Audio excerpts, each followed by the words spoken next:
Yes. So in this session, we'll be working with our module one,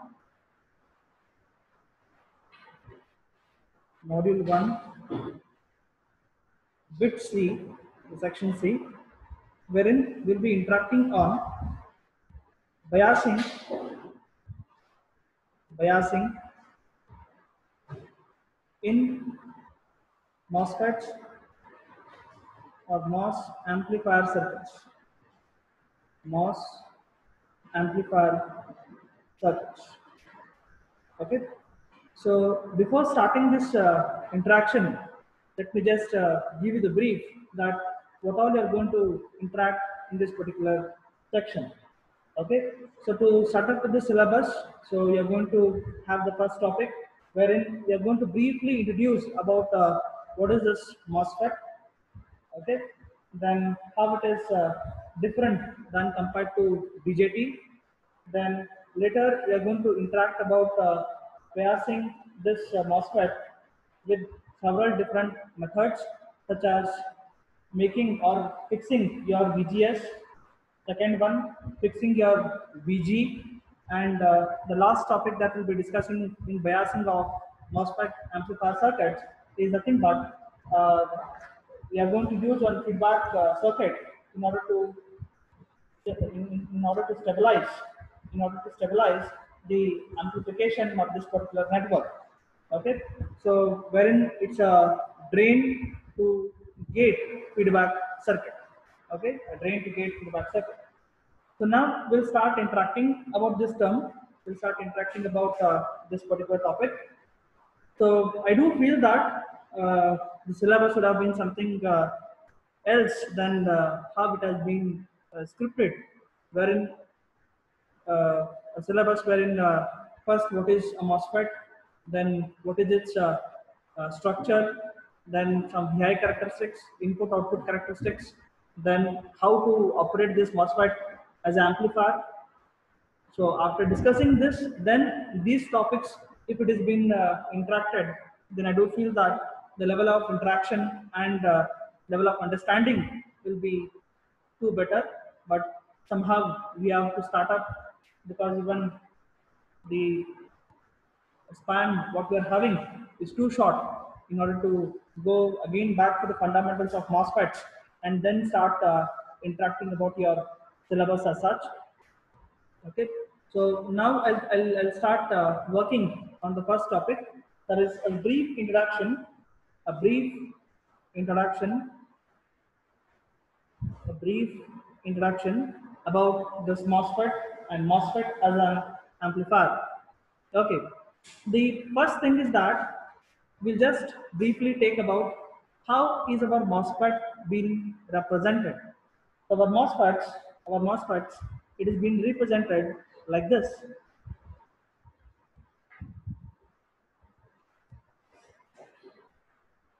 So this is a representation of a MOSFET. This is a representation of a MOSFET. So this is how a MOSFET is being represented. So wherein a MOSFET stands for metal oxide semiconductor field effect transistor.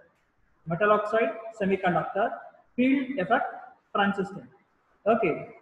Now, what is that we have to understand is we have to understand the terminals of this particular device.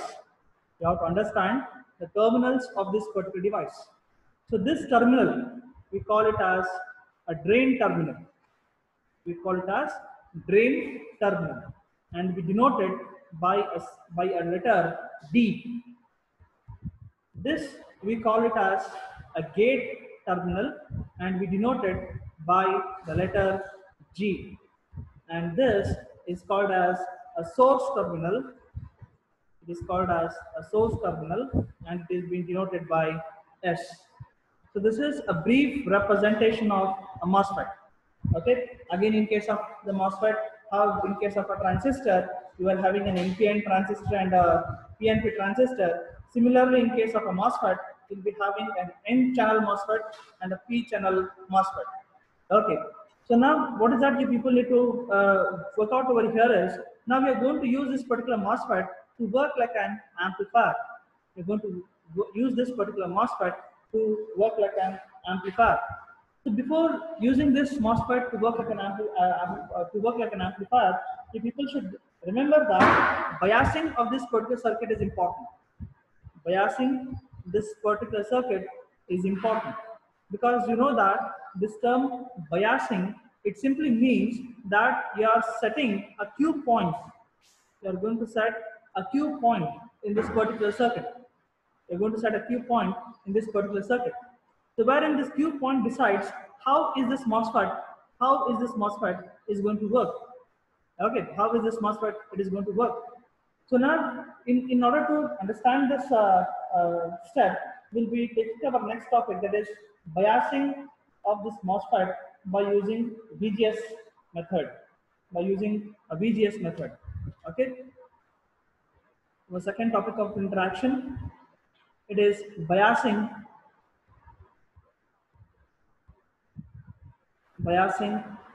method or biasing your MOSFET using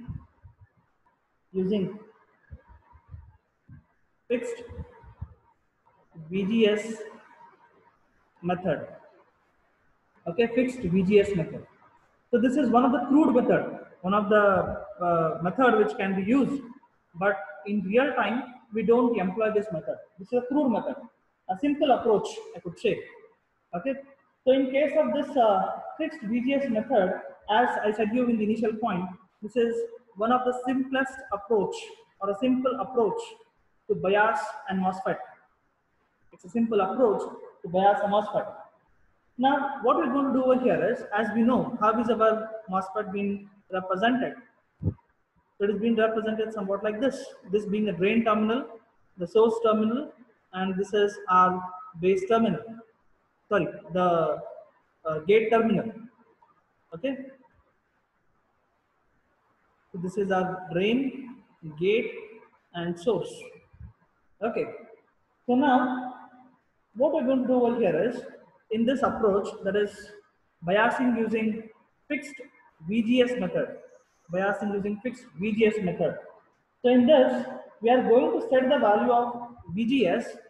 We're going to set the value of VGS, that is the potential between gate and source. We are going to set this such that I'm going to have a required amount of a drain current. I'm going to have a required amount of drain current. It means I'm not going to bother what is happening to my MOSFET, what is happening to my circuit.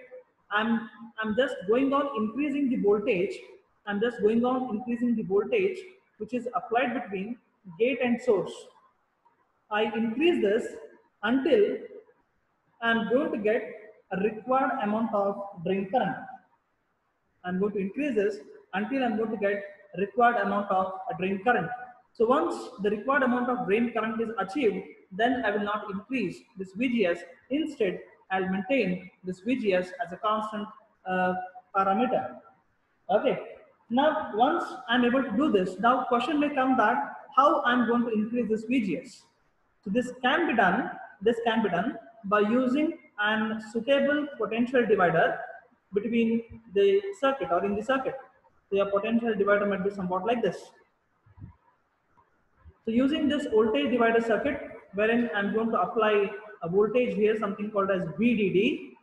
So using this voltage and this voltage divider or potential divider R1, R2, I can see to that the voltage across the gate and source is increased until a sufficient amount or required amount of the drain current is achieved. Okay. Then one thing that you people need to understand over here is this VGS, it can be supplied to your gate and source using this voltage power supply, that is VDD, or you can use any external sources, that is directly you can use some voltage source between your gate and source terminal. Okay. Now the important thing that you people need to note down over here is the equation for this drain current. Equation for this drain current. The drain current is been given by ID is equals to 1 by 2 times that of mu n C of 0x OX W by L into VGS minus VT the whole square. Okay, so for your syllabus, actually we are having an expression, that is, we are having an derivation which will result as the equation for a drain current.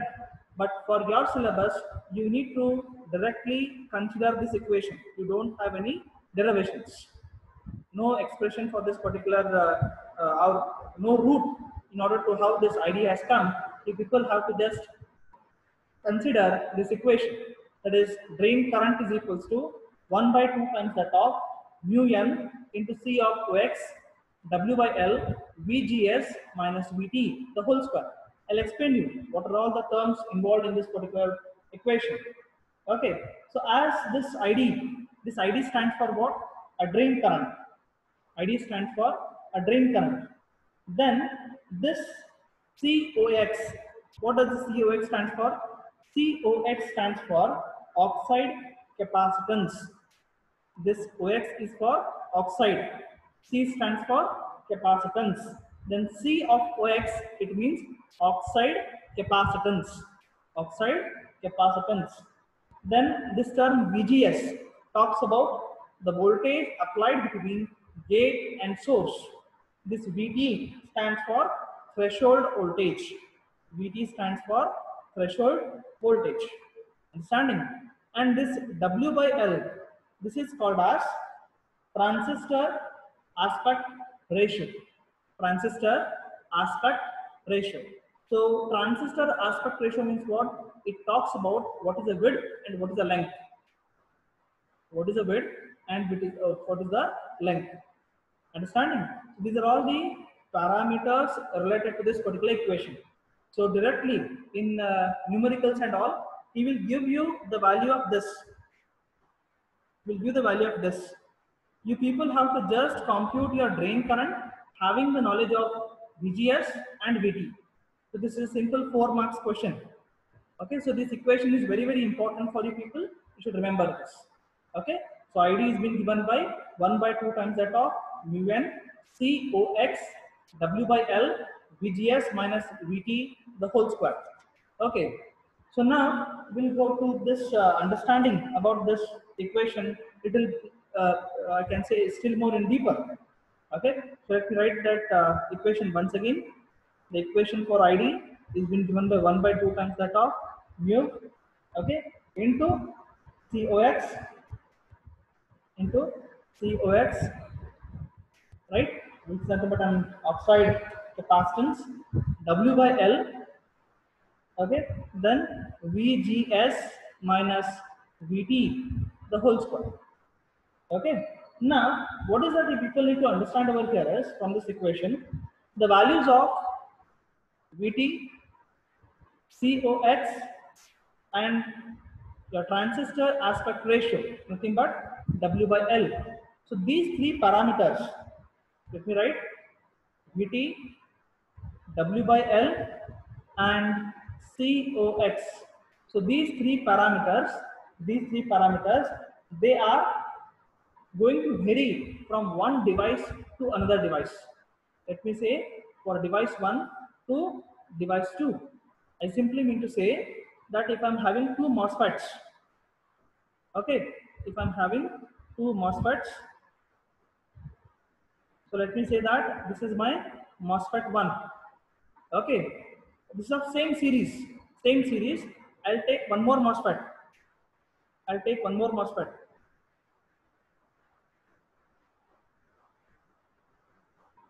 Okay, so this is my MOSFET 2. So when I compare or when I just evaluate the circuit parameters of MOSFET 1 with MOSFET 2, I can simply observe that my VT, W by L, and COX for my MOSFET 1 will be different than compared to the MOSFET 2. So I cannot have a similarity between the two MOSFETs. Okay, the same thing happens in case of your transistors also. That is what you call as transistor matching, the matching of transistors. So especially whenever you want to use Darlington emitter follower.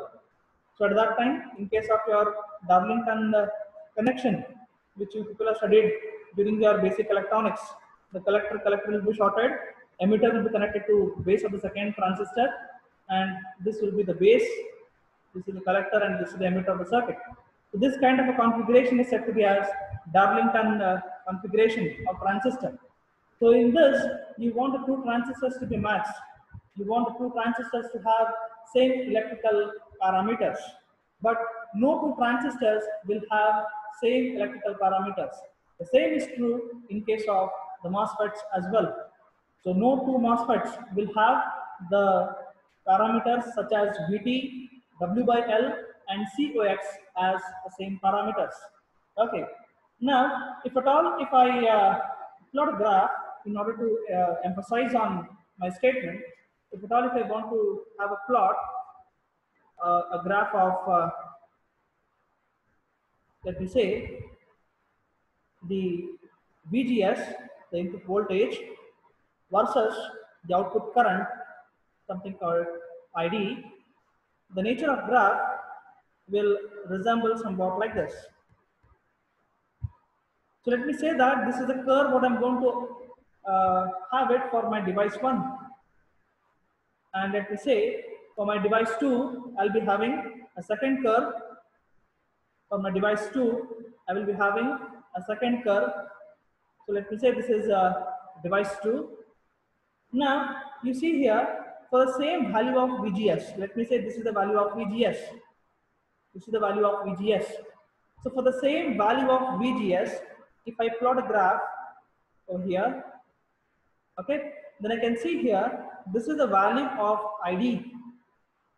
This is ID1 and this is my ID2. I hope you're able to understand this. For the same value of VGS, I'm going to get a different value of ID. Okay, so this is my ID1 and this is my ID2. This is what I wanted to make you people understand in depth.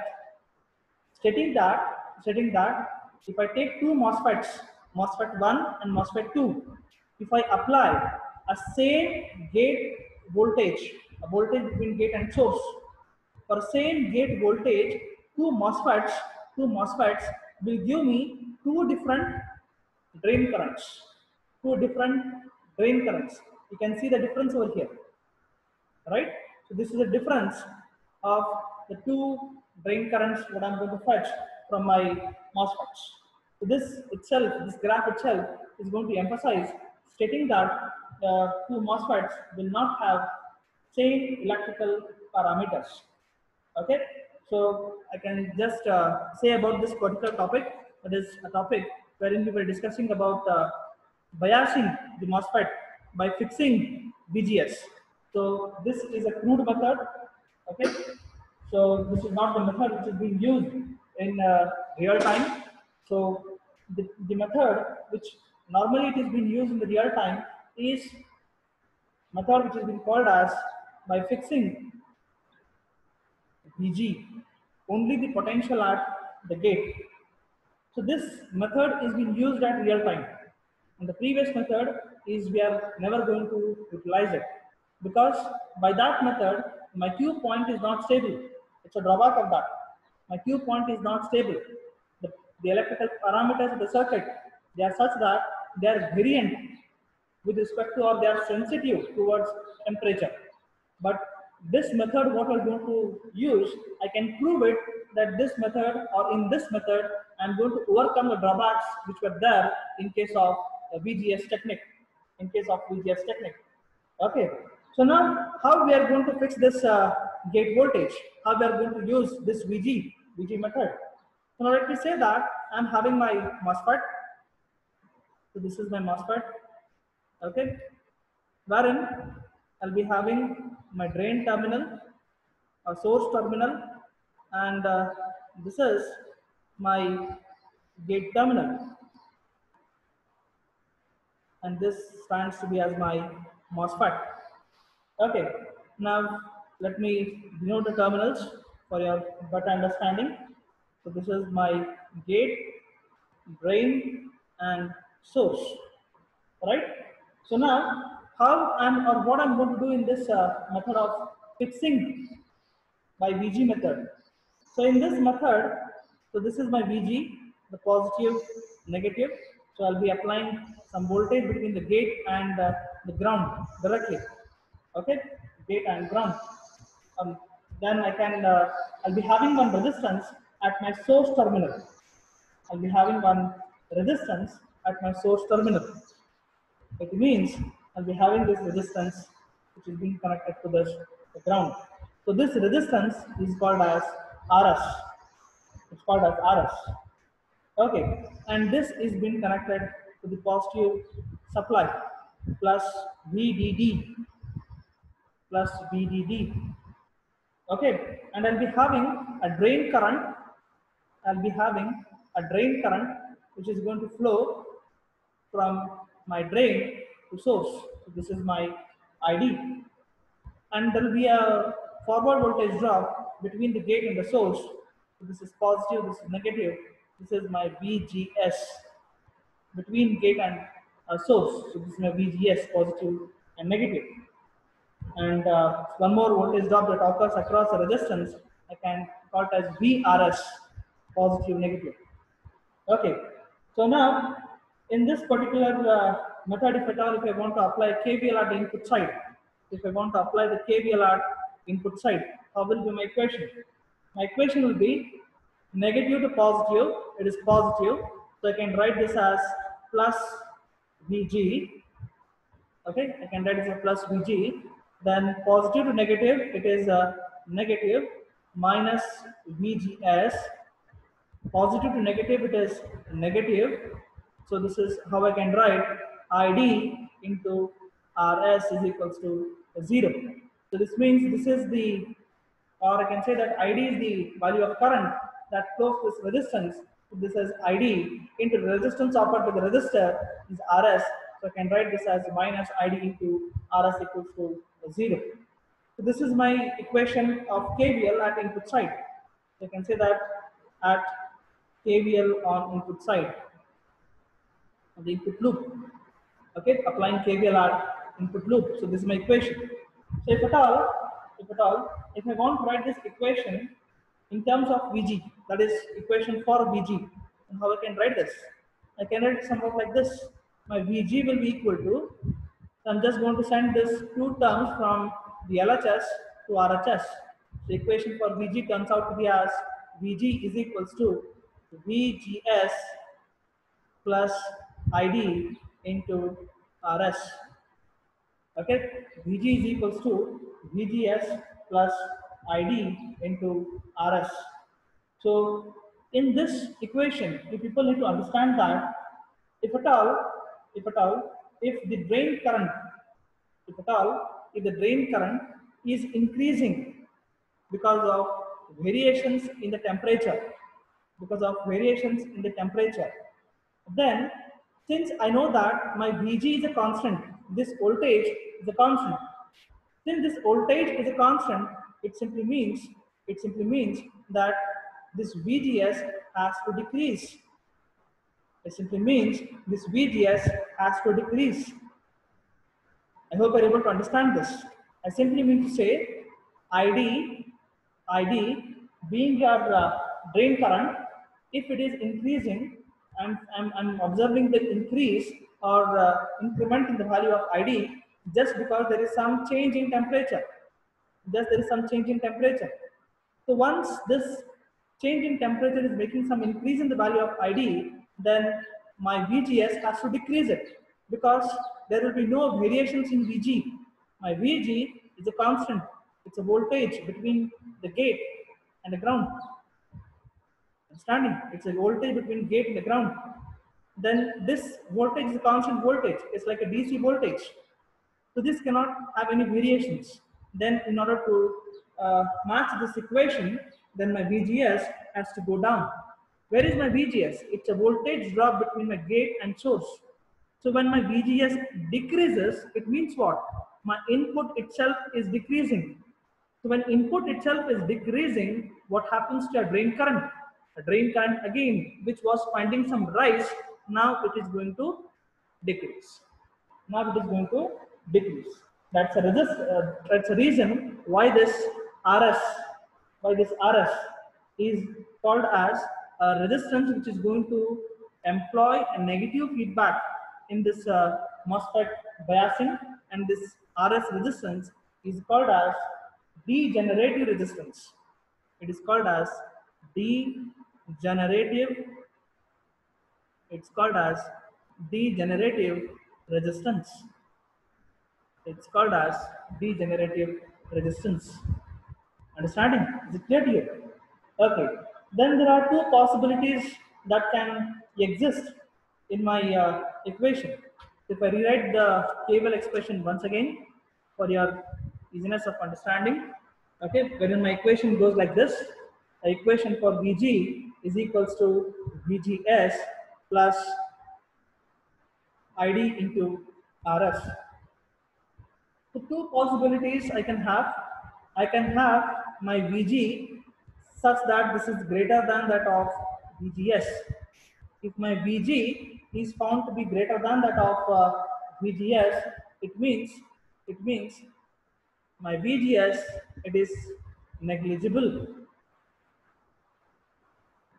It is negligible. So if my VGS is negligible, I simply mean to say I am making my VGS equals to 0. If I am making my VGS equals to 0, I can compute my drain current. I can compute my drain current as a simple equation as a ratio of VG by RS. As a ratio of VG by RS. This is true provided this condition is satisfied. That is, my Vg is much greater than that of the VGS, the voltage drop between the gate and the source. If the reverse is true, let me say, if my Vg is not greater than or not much greater than that of VGS, then in that case,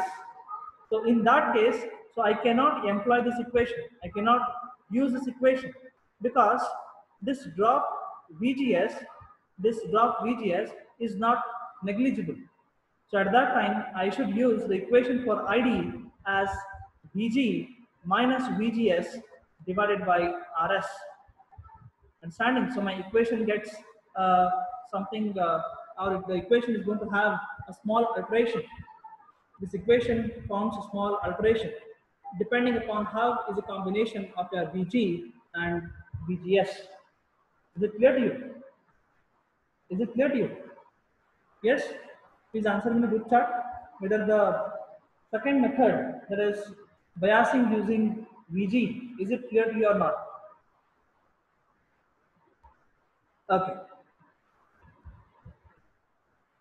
So now, once if this particular method is clear to you people, now you people need to understand that this method,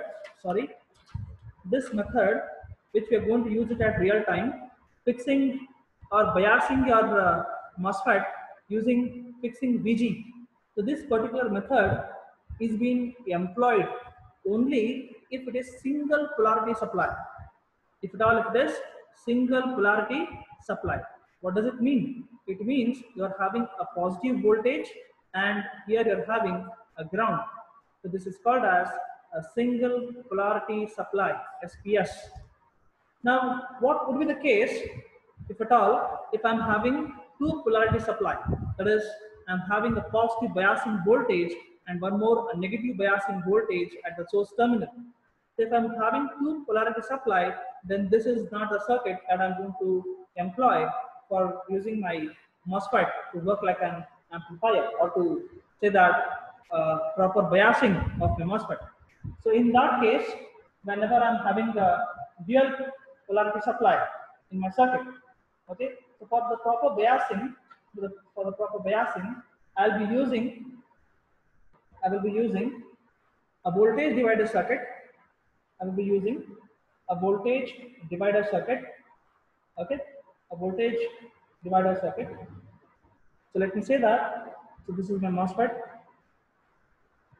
having drain, source, and this is a gate terminal. This is a gate terminal. Okay. Now, since I said that the voltage at your gate will be fixed with the help of a voltage divider, so it means I'll be having an voltage divider network. I call this as RG1 and RG2, and this I'm going to bias it. This I'm going to bias it like this. Okay, so this will be my positive VDD. Okay, so this is indicating VG, potential at gate. This is being connected to the ground. This has been connected to the ground. Okay. Now normally what we'll be doing over here is, so I know that this is my VGS. This is my VGS. So I'll be having a proper biasing between drain and source. So this is nothing but your drain terminal, and this is nothing but your source terminal. Okay, so I can call this as my RD, resistance at a drain, and this resistance as resistance at the source.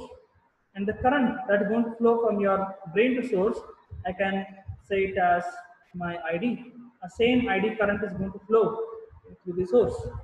Now, since as per the fundamentals of MOSFETs, I know that the potential at my gate will be such a huge value.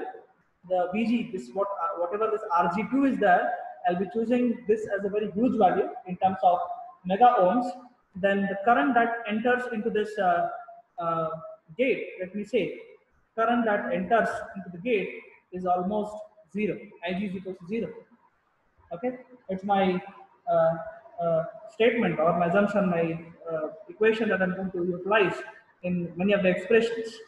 Okay, however, none of the device is going to operate with the IG is equal to 0 amps. It has to consume some amount of minimum, let me say, a nano amperes or micro amperes. But ideally speaking, since the potential, so since the resistance offered by this RG2 is in the band of some mega ohms, so only voltage is being observed over here. That's nothing but my VG. Okay, but the current drawn by this gate terminal is approximately zero. Is approximately zero. And this is circuit which can be used for single polarity supply as well as for dual polarity supply. So here I can give ground, as well as if required I can apply minus VSS, minus VSS. So I can apply a dual polarity supply to this particular circuit. Okay. So once if I am able to understand this, a same circuit I can represent in a simplest form. Same circuit I can represent in terms of simplest form, wherein I'll be having my MOSFET over here. Okay, so this is drain, source, this is the gate. Okay. Now instead of showing the voltage divider, I'll be showing that I'm having some resistance RG. I'm having some resistance RG. Okay. And this is my same VGS. And this is my VG. And the current that has been drawn by this MOSFET with the help of this voltage VG, the current IG is equal to 0. And the remaining resistance have to be shown in the circuit, wherein this is my RD and this is my RS. The same current ID has to flow through this, and the same current ID will flow through your source resistance as well. Understanding? Is it clear to you? So now, wherein this RG is representing an equivalent resistance when I compare it with respect to the circuit. So I know how I can represent this equivalent resistance. Okay. So if I want to identify what is the resistance seen at this terminal, I want to see what's the resistance seen at this terminal. Then I know that two resistance they are in parallel. Since these two resistance they are in parallel, then I can compute what is the equivalent resistance seen at this terminal. Understanding? So this is how I can develop the same circuit in a other form. So even if you get this kind of a circuit, it actually resembles it actually resembles this circuit, what we are going to analyze it. Okay, with respect to the same circuit, if I'm using it for circuit working like an amplifier, a same circuit, I'm going to use it wherein the circuit is going to work like an amplifier for amplifying purpose or amplifying action. So in that case, I could say that I'll be having my voltage signal here, AC input signal. So this will be at my ground. Okay, then this is the, since none of the source will be having zero resistance, so they will impose some amount of resistance. So this is the resistance of the signal, R signal, and I don't want any kind of a DC signal to superimpose on the biasing of this particular MOSFET. I don't want any DC offset from this signal to affect the biasing of this MOSFET. It's a reason why I'll be using a capacitance over here. And after the capacitance, I'll be applying it to my gate. So this I can call it as CC1, wherein the CC1 stands for, CC stands for coupling capacitor. 1 I'm representing because it's my first capacitance. Similarly, I'll be having one more capacitance on the output port.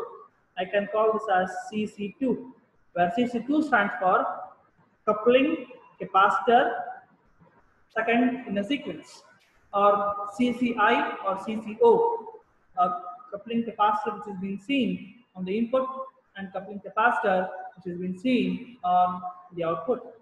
Now you know what's the functionality, what is significant, what's the requirement of this CC1. So this is going to block the offset from a signal source, and this is going to block any DC offset from your output, from which is moving from your first stage to the upcoming stage, which can be joined over here.